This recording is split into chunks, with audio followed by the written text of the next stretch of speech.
I watched my sister climb the podium steps in my heels, the ones I'd saved 3 months of part-time wages to buy. The silk of my graduation gown whispered against her legs as she adjusted the microphone. My speech was clutched in her perfectly manicured hands, the pages I'd rewritten 17 times, the words I'd bled onto paper at 3 in the morning while she slept in the bedroom we were supposed to share, but that had become hers alone years ago. The auditorium held 2,000 people. Our parents sat in the third row, Mother's smile so wide I could see it from backstage, Dad's camera already recording. Neither of them had looked at me once since we'd arrived.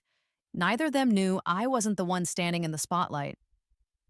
As valedictorian, Sarah began, her voice honeyed and confident, I stand before you today. My hands clenched around the program that listed Sarah Chen as valedictorian, even though we both knew I'd earned the 4.0 comma I'd taken the extra AP courses. I'd stayed up until dawn perfecting every assignment while she'd partied and cheated her way through high school. The ink was still wet with lies.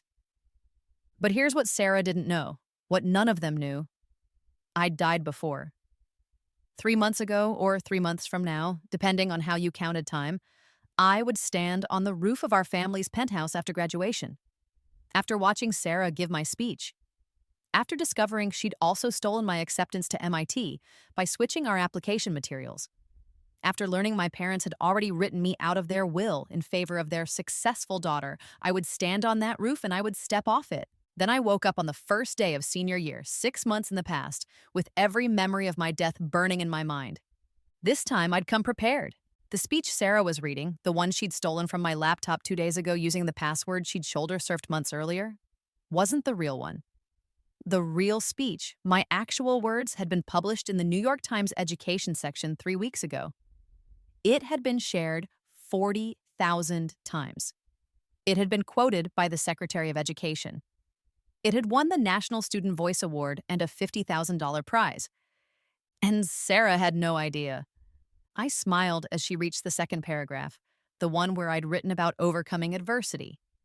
She delivered it beautifully, with just the right catch in her voice. The audience was rapt.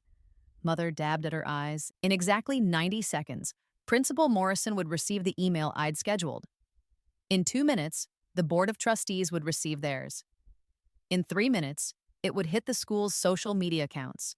The countdown had already begun. Let me tell you how we got here. Sarah and I were born 11 months apart.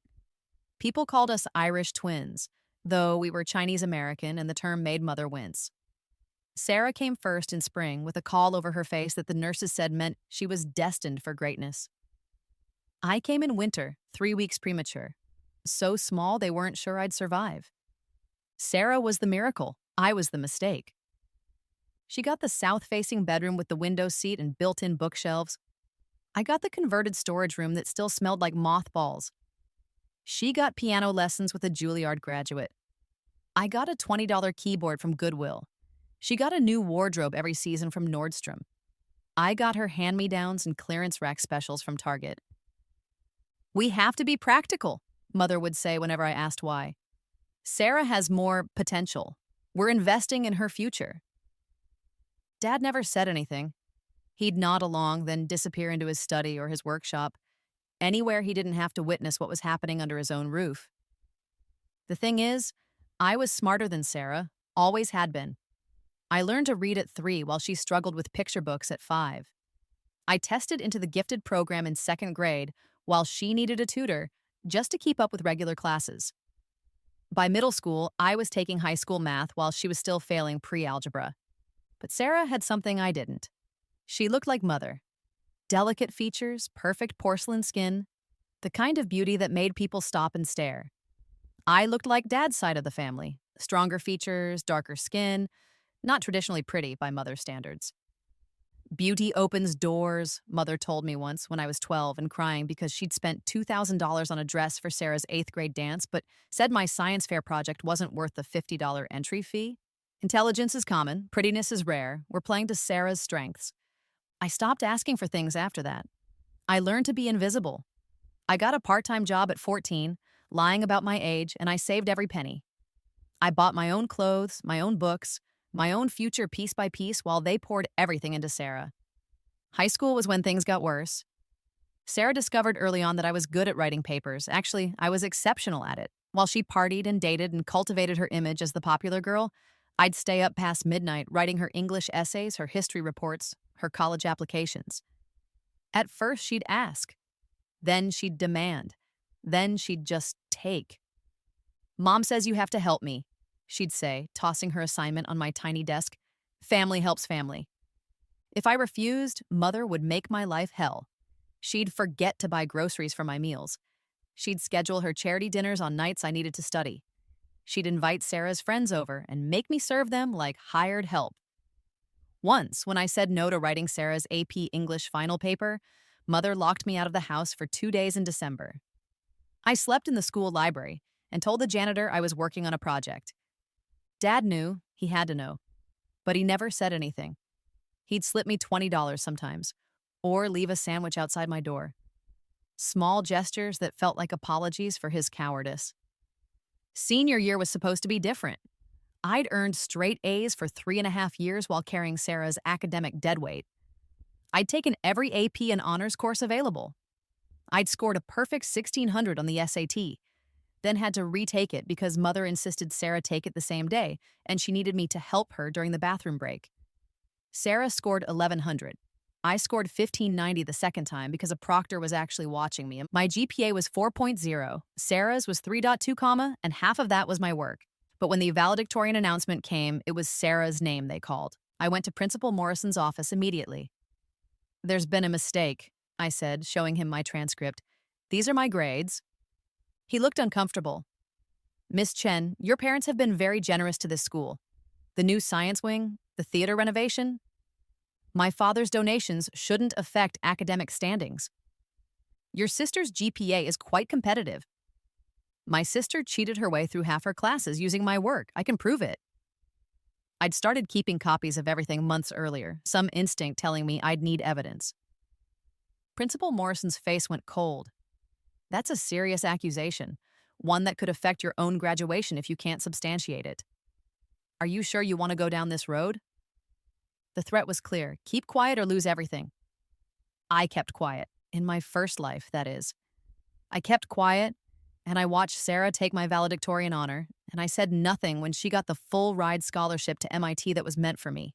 She'd logged into my email using that shoulder-surfed password and changed the acceptance address to hers, then told my parents I'd been rejected.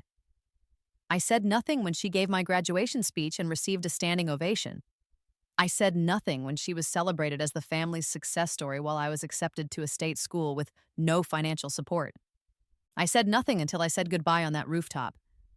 But death has a way of clarifying things. When I woke up on the first day of senior year in my mothball-scented storage room, I lay there for 3 hours just breathing, processing. The memory of falling was still fresh, the sensation of air rushing past my face, the moment of impact that I somehow remembered before everything went black. I'd been given something impossible, a second chance, a do-over, and I wasn't going to waste it. The first thing I did was change every password on every device I owned. Then, I installed monitoring software on my laptop that would log every keystroke anyone made, including remote access attempts. I set up a cloud backup that automatically saved every document I created to 3 separate encrypted servers. The second thing I did was start documenting everything. Every time Sarah demanded I write her a paper, I kept a copy with timestamps and metadata. Every time Mother showed favoritism, I made a note with dates and witnesses. Every conversation, every incident, every piece of evidence that would prove exactly what had been happening in this house for 17 years. The third thing I did was start planning my revenge. I knew what was coming. I knew Sarah would try to steal my valedictorian position. I knew she'd steal my MIT acceptance. I knew she'd take my graduation speech. In my first life, I'd been powerless to stop it because I hadn't seen it coming. This time I was ready. I started with my writing. In my first life, my graduation speech had been beautiful, poetic, thoughtful, deeply personal. It was about overcoming adversity, about being invisible and finding your voice, about proving that your worth isn't determined by others' recognition. It had been the best thing I'd ever written. So I wrote it again, every word exactly as I remembered it. But this time, I didn't save it on my laptop where Sarah could find it. This time, I sent it to the New York Times. The education section had been running a series on student perspectives, and they'd put out a call for submissions. I polished my speech until it shone, added a brief author's bio explaining I was a senior at Roosevelt Academy, and hit send. 3 weeks later, they published it. A Triumph of the Invisible, One Student's Journey to Find Her Voice by Maya Chen. It ran online first, then in the print Sunday edition. Within hours, it was trending on social media. Education bloggers picked it up. It was shared by teachers, students, parents. The response was overwhelming. The New York Times followed up with a profile piece. They interviewed me over video call, and I told them carefully edited versions of my story. Enough truth to be compelling, not enough to get me thrown out before graduation. I talked about being overlooked, about having to fight for every opportunity, about learning that your value isn't determined by others' recognition. The Secretary of Education quoted me in a speech about equity in education. I won the National Student Voice Award, $50,000, enough to pay for a year of college without needing a penny from my parents. And through it all, Sarah and my parents had no idea it was me. I'd published under my full legal name, Maya Chen, but at school and at home, everyone called me May. Mother never read the education section. Dad only skimmed headlines. Sarah was too busy with her social life to pay attention to student writing competitions. My essay went viral in the education world, but our family lived in a bubble of willful ignorance. I kept attending classes, kept doing Sarah's homework when demanded, kept playing the role of the invisible sister. But now I was building something they couldn't touch. I started getting emails. Other students who'd been plagiarized, who'd been overlooked, who'd been pushed down by siblings or parents, or systems that valued the wrong things. They told me their stories. Some of them were so much worse than mine. I collected those stories. I documented them. And I started working on something bigger than revenge. But first, I had to deal with my sister. The turning point came 6 weeks before graduation, on a Tuesday night in April. I was in my room working on an actual assignment for once, a calculus problem set that was actually challenging, when Sarah barged in without knocking. She never knocked. "Mom says you need to write my final English paper," she announced, dropping into the chair at my desk. "It's due Friday. I have my own finals to study for. So, you're smart. You can do both." She examined her nails, freshly manicured in a shade that cost more than my monthly grocery budget. "It's on The Great Gatsby. 5 pages, MLA format. Something about the American dream and disillusionment." I kept working on my calculus problems. "No." Her head snapped up. "What?" I said no. Write your own paper. "You can't say no. Mom can lock me out again?" "Let her. It's almost May. I'll survive." I finished the problem I was working on, checked my answer, then looked at her directly. "I'm done being your ghostwriter, Sarah." Her eyes narrowed. "What's gotten into you?" "Everything. Death, rebirth. Clarity about exactly how this story ends if I don't change it. I'm graduating in 6 weeks. I'm done." She stood up, her face flushing with anger. "You're going to regret this." "Probably." I turned back to my calculus. "But not as much as I've regretted helping you cheat for the past 4 years." She slammed the door hard enough to rattle the walls. I heard her stomping down the hallway, heard her complaining to Mother in a raised voice. Heard Mother's response, sharp and cutting. 20 minutes later, Mother appeared in my doorway. "How dare you refuse to help your sister," she said, her voice cold, "after everything we've done for you." I almost laughed. Everything they'd done for me. The storage room, the hand-me-downs, the years of being treated like an unpaid servant. "I have finals to study for," I said calmly. "Sarah can write her own paper." "Your sister has important college obligations next year. She can't jeopardize her GPA." "Then she should have studied." Mother's face went red. "You ungrateful little—" She bit off the insult, visibly forcing herself to calm down. "Fine. If this is how you want to be, then you can figure out your own college situation. Don't expect any help from us." "I wasn't expecting any," I said truthfully. She looked surprised by that, then suspicious.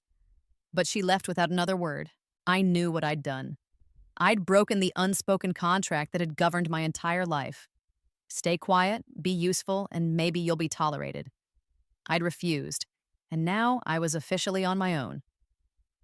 Good, I didn't need them anymore. I had my prize money.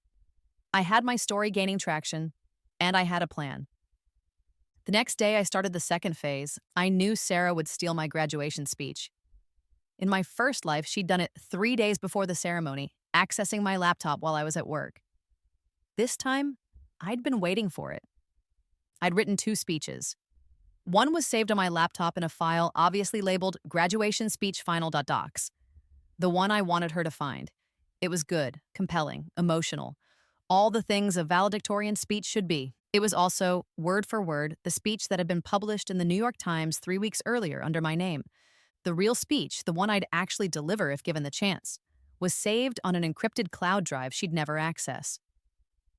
But I wasn't planning to deliver a speech. That wasn't the revenge I wanted. I wanted her to deliver it for me. I installed a keylogger on my laptop, ironically the same kind of spyware Sarah had once used on my computer to steal my homework, though she'd never been sophisticated enough to hide her tracks. I set up alerts that would notify me the moment anyone accessed specific files. Then I waited. 3 days before graduation, at 2:37 a.m., my phone buzzed with an alert. Someone was accessing my laptop remotely. I watched in real time as they navigated to my documents folder, opened graduation speech final.docs, and copied the contents. I traced the IP address. Sarah's laptop in her bedroom 30 feet from mine. I took screenshots of everything, the remote access logs, the file transfers, the timestamps. I saved them to my encrypted cloud storage along with everything else I'd been collecting. Then I went back to sleep, smiling. The next morning, Sarah was humming at breakfast. She actually smiled at me, a rare occurrence. She thought she'd won. She'd stolen my last great work, the final insult before we went our separate ways. If only she knew. I spent the next 2 days in careful preparation. I contacted the New York Times education section and explained the situation, vaguely. I told them I had reason to believe someone might attempt to pass off my essay as their own during graduation ceremonies. I asked if they'd be willing to issue a statement if that happened. They were very willing. Plagiarism of published work was taken seriously, especially when it involved a piece that had won a national award. I contacted the National Student Voice Award Committee with the same warning. They assured me they'd be monitoring the graduation live stream, which Roosevelt Academy broadcast publicly every year. I contacted MIT's admissions office and casually mentioned that I'd be checking on the status of my acceptance, just to make sure all my materials had been received at the correct address. They seemed confused by the question, but confirmed my acceptance was active and sent to my school email, which I'd changed the password to months ago. I scheduled emails. So many carefully timed emails. To Principal Morrison, to the Board of Trustees, to the PTA president, to the local news stations, to the education reporters who'd covered my original essay. Each email contained the same evidence, side-by-side comparisons of my published work and the speech Sarah would deliver, proof of when each was written, timestamps of her stealing my files, screenshots of the plagiarism, all scheduled to send at precise intervals during the graduation ceremony. The final touch was the police report. I filed it 2 days before graduation, a simple statement that my intellectual property had been stolen, that I had documentation of the theft, and that I believed it would be used fraudulently. The officer taking my statement seemed skeptical that this was a police matter, but he filed the report anyway. I kept the case number. Everything was ready. The night before graduation, I couldn't sleep. Not from nerves, I was eerily calm, but from anticipation. I lay in my storage room, listening to Sarah's music playing in her bedroom, thinking about how different this timeline was from my first life. In my first life, tomorrow would be the beginning of the end. I'd watch Sarah steal my glory, discover the MIT theft, learn about the will, and begin the slow spiral toward that rooftop. In this life, tomorrow would be the beginning of everything. The graduation ceremony began at 10 a.m. Roosevelt Academy spared no expense. We held it at the Paramount Theater downtown, a historic venue with velvet seats and gold balconies. 2,000 people filled the auditorium: students, parents, faculty, extended family, local dignitaries. The live stream usually got another 5,000 viewers. This year, it would get many, many more.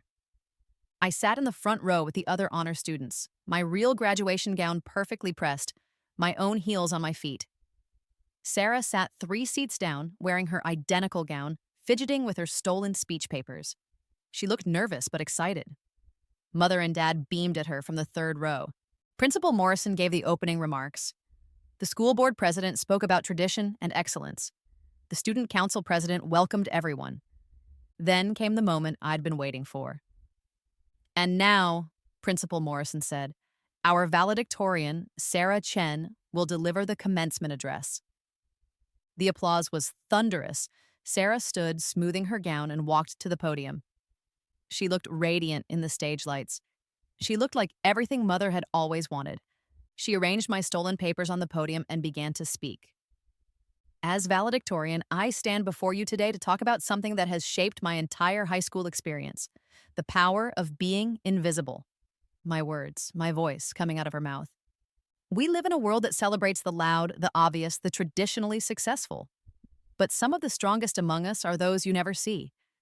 The students who study in shadows, who build their dreams in silence, who persist without recognition or reward. She was good, I had to admit it. She delivered the words with perfect timing, with emotional resonance. She'd practiced. She believed she'd written this. In the audience, people were nodding. Some were crying. Mother had her hand over her heart. I learned early that being overlooked doesn't mean being worthless. It means you have the freedom to work without pressure, to grow without scrutiny, to become strong in places no one thinks to look. My phone buzzed silently in my pocket. The first email had sent, the one to Principal Morrison. I imagined him checking his phone, seeing the subject line, regarding the current speech being delivered. The invisible among us are not weak. We are strategic. We are patient. We are the ones who will surprise you. Second email sent. Board of Trustees. I watched a woman in the 4th row, board member Catherine Walsh, pull out her phone, frown at the screen. And when we finally step into the light, when we finally claim what we've earned, the world will have no choice but to see us. Third email sent. PTA president, local news stations, education reporters. Sarah continued, building to the emotional climax I'd written.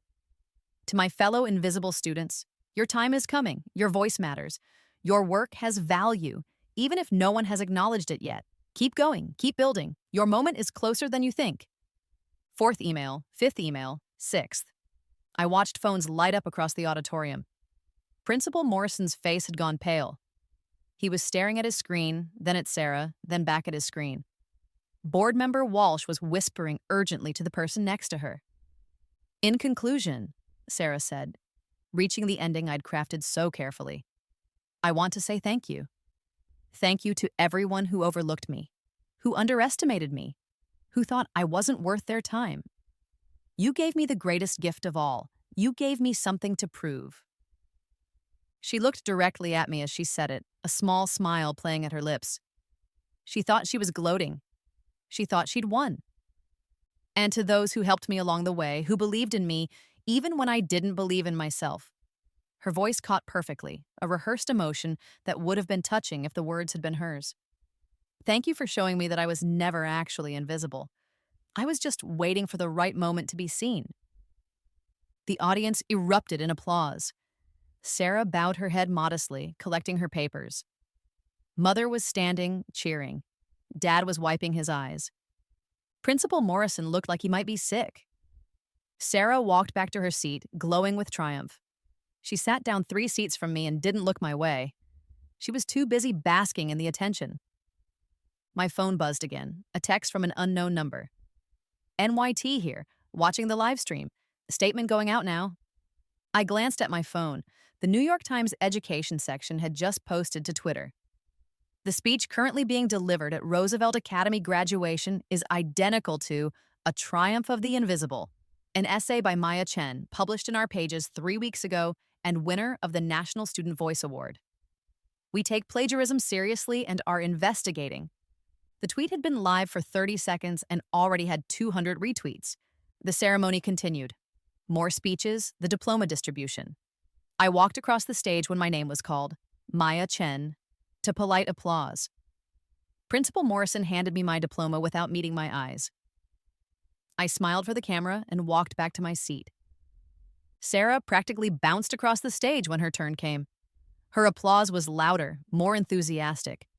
She posed for pictures, hugged Principal Morrison, waved to the crowd. She had no idea her world was ending.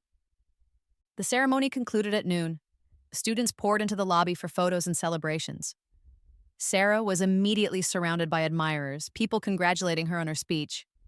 Mother was crying happy tears. Dad was setting up for family photos. I walked calmly to the reception area where refreshments were laid out and waited. It took 15 minutes. Principal Morrison appeared first, his face ashen. He pulled Sarah aside, away from her admirers. Mother followed, confused. I edged closer, staying just within earshot. Sarah, we need to talk, privately, now. What's wrong?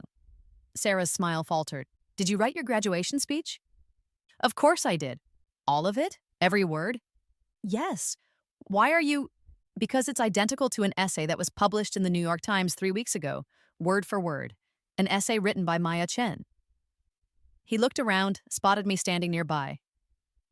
By your sister. The color drained from Sarah's face. Mother stepped forward. That's ridiculous. Sarah would never... There's more. Principal Morrison pulled out his phone, showing them the screen. I have evidence that Sarah accessed Maya's computer remotely and copied the file. There are screenshots, timestamps, everything. The Board of Trustees has already received all the evidence. So has the local news. So has MIT, since Sarah is supposed to start there in the fall. MIT? Sarah's voice cracked. What does MIT have to do with... We also received evidence that Sarah fraudulently changed the delivery address on Maya's acceptance letter, claiming the MIT scholarship for herself. Maya has the proof. She's been tracking everything for months. She filed a police report 2 days ago for intellectual property theft and fraud. Mother was shaking her head. No, this is a misunderstanding. Maya must have... There's video footage, Mrs. Chen, from Maya's laptop camera. It automatically records when someone accesses the computer remotely. We can see Sarah's face on the screen as she copies the files. I'd actually installed that feature after I found out how to enable it. One more precaution, one more piece of evidence. In my first life, I'd never thought to protect myself. This time, I'd thought of everything. Dad had joined the group, looking confused. What's happening? Your daughter committed plagiarism, Principal Morrison said flatly. She stole Maya's work, presented it as her own to thousands of people and a live stream audience, and violated multiple school policies and potentially several laws. The board is meeting an emergency session. As of now, Sarah's diploma is revoked pending investigation. Sarah started crying, real tears this time, not rehearsed emotion. Mother rounded on me. You did this! You set her up! I wrote a speech, I said calmly. I published it under my own name in my own words 3 weeks ago. Sarah stole it. Those are just facts. You vindictive little... Actually, I interrupted, pulling out my phone. I have 4 years of evidence of Sarah using my work. Every paper I ghost wrote, every assignment she claimed as hers. All with timestamps, metadata, and, in most cases, email chains where she demanded I do her work. I've sent that evidence to the honor board as well. Sarah's crying intensified. Maya, please, don't do this. Do what? Tell the truth? You don't understand. This will ruin everything. My college, my scholarship, Your scholarship was mine. Your college acceptance was mine. Even your graduation speech was mine. I kept my voice level, unemotional. I'm just taking back what belongs to me. Dad finally found his voice. Maya, why didn't you come to us? We could have handled this privately. Because privately is how you've been handling things for 18 years. Sarah gets everything. I get nothing. Sarah breaks the rules. I get punished. I'm done with private family business. This is public now. This is official. Security was approaching. Principal Morrison looked miserable. Mrs. Chen, Mr. Chen, we need you to come with us. Sarah as well. There are legal matters to discuss. As they were led away, Sarah still crying, Mother furious, Dad looking shell-shocked, I stood in the reception area and finally let myself breathe. It wasn't over yet. But the first domino had fallen. The aftermath moved faster than I'd anticipated. Within an hour, the story was everywhere. Valedictorian caught plagiarizing published work at graduation ceremony was trending on Twitter. The live stream video had been clipped and shared thousands of times, with people analyzing the speech side by side with my published essay. Education journalists were calling it one of the most brazen cases of academic fraud in recent memory. The National Student Voice Award Committee issued a statement condemning the plagiarism and reaffirming their award to me. The New York Times ran a follow-up article about how I'd written the essay originally, how I'd tried to protect my work, how I'd even warned them it might be stolen. They painted me as a victim of systemic family abuse who'd finally fought back. Roosevelt Academy's emergency board meeting lasted 6 hours. By evening, they'd issued a statement. After thorough investigation, the board has determined that Sarah Chen engaged in plagiarism, academic fraud, and intellectual property theft. Her diploma is revoked. Her valedictorian status is revoked. Maya Chen is named valedictorian in her place. Additionally, evidence of sustained academic dishonesty over 4 years has led to Sarah Chen's expulsion, effective immediately. Roosevelt Academy takes academic integrity seriously and apologizes to Maya Chen for the harm caused by our failure to investigate earlier concerns. My phone had been ringing all day. Reporters, lawyers, college admissions officers, even a literary agent who wanted to know if I'd consider writing a book about my experience. I ignored most of them, but I did answer when MIT called. Miss Chen, this is Dean Robertson from MIT Admissions. I wanted to personally apologize for what happened with your acceptance letter. Thank you. We've conducted our own investigation, and we've determined that your sister fraudulently intercepted and altered your acceptance. Your full-ride scholarship is reinstated, and we'd like to offer you an additional stipend for the distress this caused. We're also pressing charges against Sarah for fraud against the university. I appreciate that. Additionally, several of our faculty members read your New York Times essay and your subsequent interviews. We'd like to offer you a position in our honors program and introduce you to some research opportunities that align with your interests. After I hung up, I allowed myself one moment of pure satisfaction. In my first life, I'd lost MIT. I'd lost everything. I'd ended up at a state school with no money and no future, watching Sarah thrive at my dream university on my stolen scholarship. This time, MIT was mine, fully mine, but I wasn't done. The criminal investigation moved forward quickly once the police saw all my evidence. Intellectual property theft, fraud, computer crimes. Sarah had broken multiple laws. The district attorney was especially interested in the MIT fraud since that involved interstate wire fraud and was a federal offense. My parents tried to fix it. They hired expensive lawyers. They tried to claim Sarah had misunderstood that the work was mine. They offered to pay restitution, to make donations, to do whatever it took to make the charges go away, but I'd published my essay under my own name. I'd won a national award. I'd filed police reports. I'd created a paper trail so comprehensive that there was no way to spin this as a misunderstanding. Sarah was facing criminal charges. Mother called me 3 days after graduation. I was packing up my storage room, preparing to move into a summer sublet before MIT started in the fall. Maya, please, you have to drop the charges. I didn't file charges, the district attorney did. That's how criminal law works. But you could ask them to drop it. You could say it was a family matter. It's not a family matter, it's fraud. She's your sister. She stole from me for 4 years. She stole my graduation. She stole my college acceptance. She tried to steal my entire future. I kept packing, not even looking at the phone. She made her choices. Now she gets to live with the consequences. What kind of person are you? Mother's voice broke. What kind of person destroys their own family? The kind who learned that family destroys you first. She hung up. She didn't call again. Dad tried a different approach. He showed up at my new apartment a week later, alone. Maya, can we talk? I let him in but didn't offer him a seat. What do you want? I want to understand how we got here. Really? You want to understand? I laughed bitterly. Dad, you've watched Mom treat me like garbage for 18 years. You've watched her give Sarah everything and give me nothing. You've stood by while I was locked out of the house, while I was forced to sleep in a storage room, while I was treated like a servant in my own family. You never said a word. You just wrote the checks and looked away. I know. I know I failed you. I was weak. I should have. You should have been a father. You should have protected me. You should have stopped her. I felt the anger rising, all the years of swallowed rage finally finding its voice. Do you know what Sarah did to me? Do you actually know? The plagiarism. Not just the plagiarism, everything. She made me write her papers while she partied. She stole my clothes, my money, my opportunities. She hacked my computer, stole my passwords, read my private journals. Mom knew about all of it. She encouraged it. She said Sarah was the investment, and I was just. What? The tax write-off? Dad looked stricken. I didn't know it was that bad.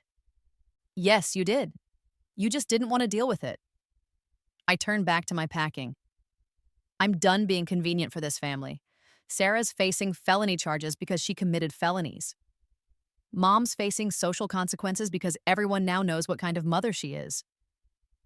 And you get to live with the knowledge that you could have stopped this at any point, but you chose to do nothing. Maya, please, let me make this right. Let me help you. I don't need your help anymore. I have my scholarship. I have my prize money. I have my future, and it has nothing to do with any of you. I'm still your father. Biologically. I finally looked at him. But you stopped being my father a long time ago. You can leave now. He left. The next day, he sent a wire transfer for $50,000 with a note. For everything I should have given you. I almost sent it back. But then I thought about how much I'd earned that money, how many years I'd spent unpaid and unappreciated in that house. I kept it. I considered it 18 years of back pay. The trial happened that fall. I was already at MIT, settling into my dorm room and my honors classes when I got the call to come testify. The courtroom was smaller than I expected. Sarah sat at the defense table in a modest blue dress, nothing like the designer clothes she used to wear. Mother sat behind her, looking older and harder than I remembered. Dad wasn't there. I learned later that Dad had finally done something. He'd divorced Mother over the summer and moved to Oregon. He sent Sarah money for her legal defense, but wouldn't appear in court to support her. It was the most backbone he'd ever shown. I took the stand and told the truth, all of it. 4 years of academic fraud, the stolen MIT acceptance, the graduation speech.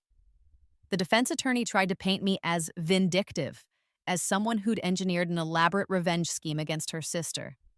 Miss Chen, isn't it true that you deliberately left your speech on your computer for your sister to find? I left my speech on my computer because it was my computer, and that's where I keep my work. But you knew she might access it? I knew she'd stolen my work before. I took precautions. That's not entrapment. That's self-defense. You published the speech in the New York Times before graduation? Wasn't that specifically to create a public record for this prosecution? I published the speech because I'm a writer and the Times was interested in my work. The fact that my sister then stole it and committed plagiarism in front of 2,000 people was her choice, not mine. The jury deliberated for 3 hours. They found Sarah guilty on all counts: intellectual property theft, computer fraud, wire fraud for the MIT scheme, and multiple counts of academic dishonesty that violated state education laws. The sentencing came a month later.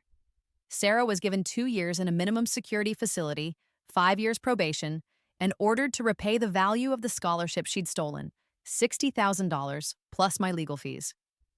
She was also permanently banned from attending any Massachusetts public university. Mother stood up and screamed when the sentence was read. Security had to escort her out.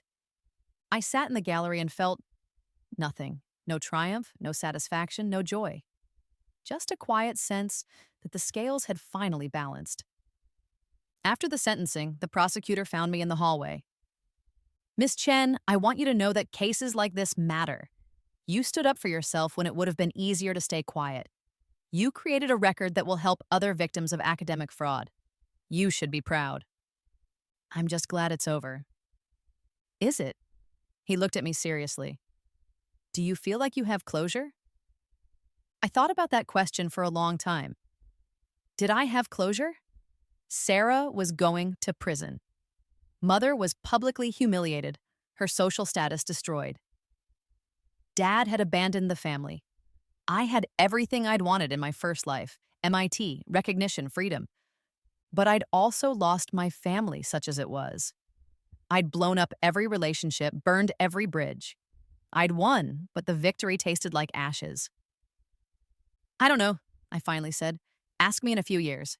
MIT was everything I'd dreamed it would be.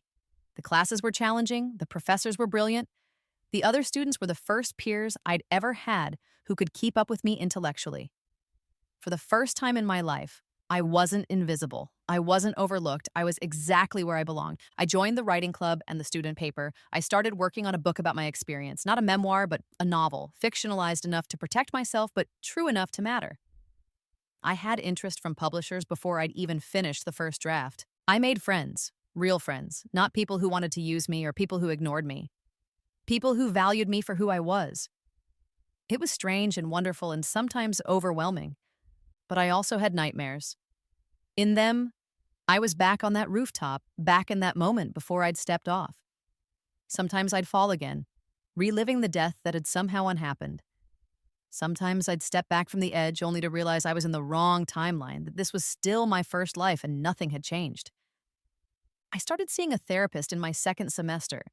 She helped me process not just the abuse, but the strange trauma of having died and been reborn, of having memories that didn't match this timeline, of being haunted by a future that never happened. You went through something extraordinary, Dr. Williams told me. You were given a chance to rewrite your story, and you took it. But that doesn't mean the first version didn't hurt you. I saved myself, I said. I changed everything. You did. You're remarkably strong. But strength and trauma can coexist. You're allowed to have complicated feelings about what you did. Do you think I went too far? It was the question that kept me up at night. Sarah's in prison. My family is destroyed. Maybe I should have what? Stayed quiet? Let her steal your future? Continued to be abused? Dr. Williams leaned forward. Maya, you didn't destroy your family. Your family destroyed itself years ago.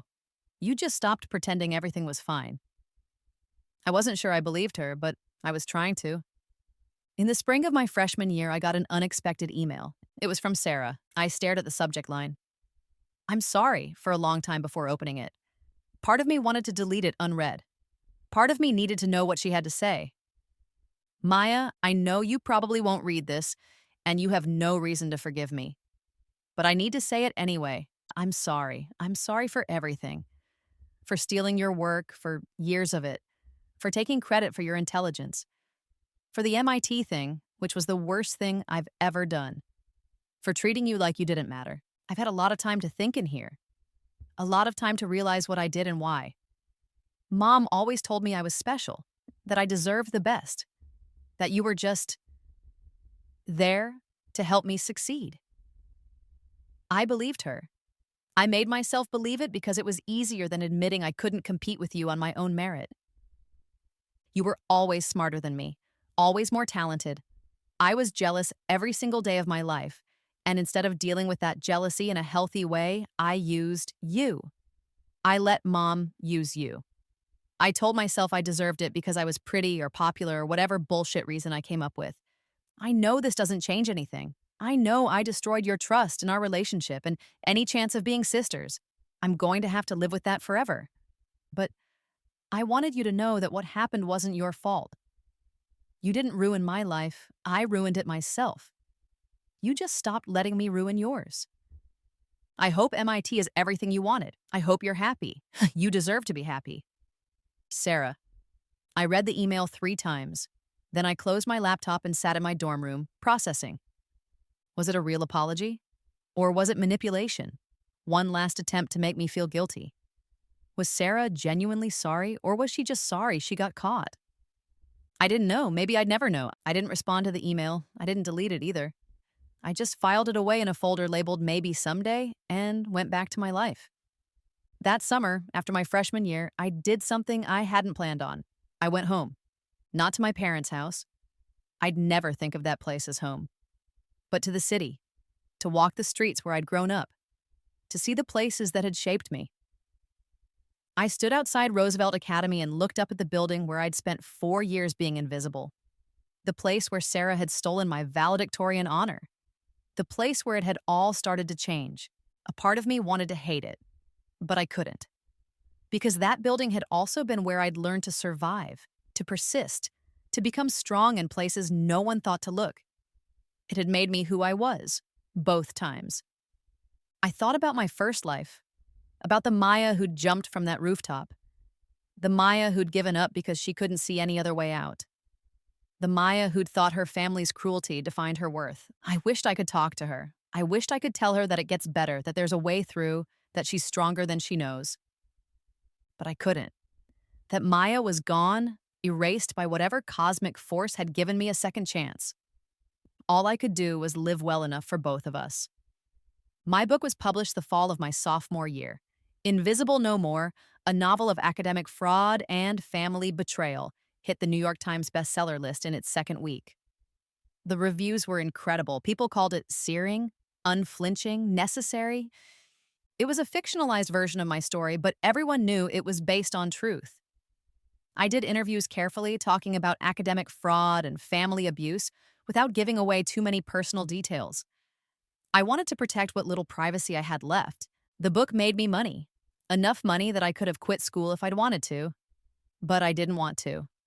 MIT was where I belonged. Sarah's release date came up during my junior year. She served 18 months and got out early for good behavior.